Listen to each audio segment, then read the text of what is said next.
पाण्याचं व्यवस्थापन, जमिनीमधला ओलावा, पिकाची गरज, अन्नद्रव्याच्या बाबतीमध्ये पण तसंच आहे. आपण माती परीक्षणानुसार यांचं जे आहे ते क्रॉप मॉडेल तयार केलं आहे ऊसाचं, म्हणजे मायक्रोसॉफ्ट आणि KVK बारामतीनं, म्हणजे एकूण ऊसाच्या पूर्ण कालावधीमध्ये किती कसे अन्नद्रव्य लागतात त्यानुसार आपण ते दिले पाहिजे. जमिनीमध्ये उपलब्ध किती आहेत, म्हणजे हे 2 जमिनीमधले सेन्सर झाले. जमिनीमधलं टेम्परेचर किती आहे, त्याची क्षारता किती आहे, त्याचा pH किती आहे, हा सगळा सॉइलचा जे डेटा आहे ते कंटिन्युअसली त्या डॅशबोर्डला हा रेकॉर्ड होतो. याच्यामध्ये चिप दिलेली आहे, ते सोलार पॅनल आहे, जे सॉइलचा डेटा मिळाला. दुसरी गोष्ट म्हणजे टॉपला तिथं वेदर स्टेशन आहे. त्या वेदर स्टेशनमध्ये हा पूर्ण येतो, म्हणजे पाऊस आज किती झालेला आहे, विंड वेलॉसिटी आहे, ह्युमिडिटी आहे, रेनफॉल आहे, सगळं डेटा कंटिन्युअसली डॅशबोर्डला कंटिन्युअसली जात असतो. मग आता हे जमिनीतला डेटा आणि हवामानाचा डेटा, ह्या दोन्हीचा त्यांनी जे अल्गोरिदम त्यांनी डेव्हलप केलेला आहे त्याचं जे प्रोसेसिंग करून मग ते आपल्याला रिअल टाइम ऍडवायझरी आपल्या मोबाईलवर देतात.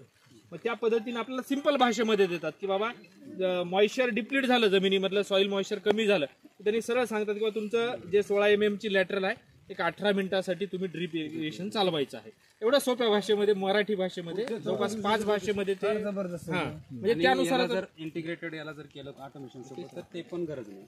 डायरेक्ट मग तो सेन्सर याला कंट्रोलरला मेसेज पाठवणार, कंट्रोलर ऑटोमॅटिक चालू होणार, तेवढ्या मिनिटात चालणार. मॅन्युअल करण्याची पण गरज नाही. सर आता हे 9 महिन्याचा ऊस आहे, जवळपास आता आम्ही याची ॲव्हरेज 20 याचे कांडे आहेत सर जवळपास, म्हणजे ॲव्हरेज सरासरी वगैरे. आणि पेराची किती लांबी, किती लांबी पण मोठी आहे, जाडी पण आहे.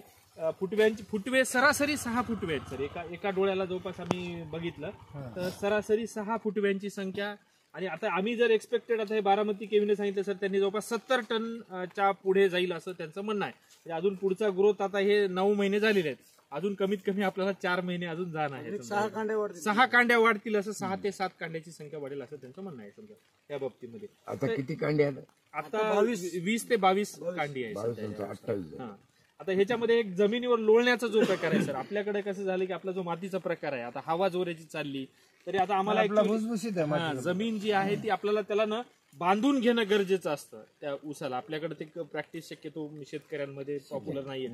जसं मी तेलंगणामध्ये बघितलं, ऊसाची वेली ऊसाच्या पालाला त्यानेच त्याला बांधून जर घेतलं तर ते कर्नाटकमध्ये. आणि त्यांनी एक सजेस्ट केलं होतं सर की जे म्हणजे 6-7 तासानंतर आता हवा जर चालली तर आपण जर ते बांधून घेतले ना तर हवेला जायला हे भेटतं, म्हणजे हवा सरळ बाहेर निघून जातं. आपला ऊस दाटवलेला असल्यामुळे काय होतं की ते हवेला चान्स भेटत नाही, मग ते लॉजिंग खाली आपल्याला ते ऊसाला ते खाली पडून उंदीरही कमी होईल प्रमाणात. तर ह्या सगळ्या गोष्टी त्याच्यामध्ये खाली पडलं की वाढ. तर एक 80 टनापर्यंत आपण सर आता एक्सपेक्ट करतोय. आणि याच्यामध्ये आता आम्ही जे डेटा तुलना केला की आपण पाणी किती दिलं त्या पद्धतीमध्ये, या किती लाख लिटर पाणी गेलं, तर जवळपास 60% पाणी याला आपण कमी दिलेलं आहे सर. म्हणजे निसर्गाचं बाकी घटक सोडून समजा 60% पाण्याची बचत आहे. खताच्या बाबतीमध्ये सुद्धा आमचं 30% सेव्हिंग खूप मोठं असतं, खूप मोठं. पाण्यामध्ये आज पाणी, खतात सेव्हिंग जास्त, खतामध्ये पण सेव्हिंग आहे. आपला काहीच माहित नसते किती 52,000 रुपये खर्च आहे या दोन्ही प्लॉटचा. 52,000 रुपये खर्च आहे. आपलं जास्त खर्च झाले फक्त ठिबकवरच खर्च आहे. ठिबक एका वर्षाचं नसते ना ते.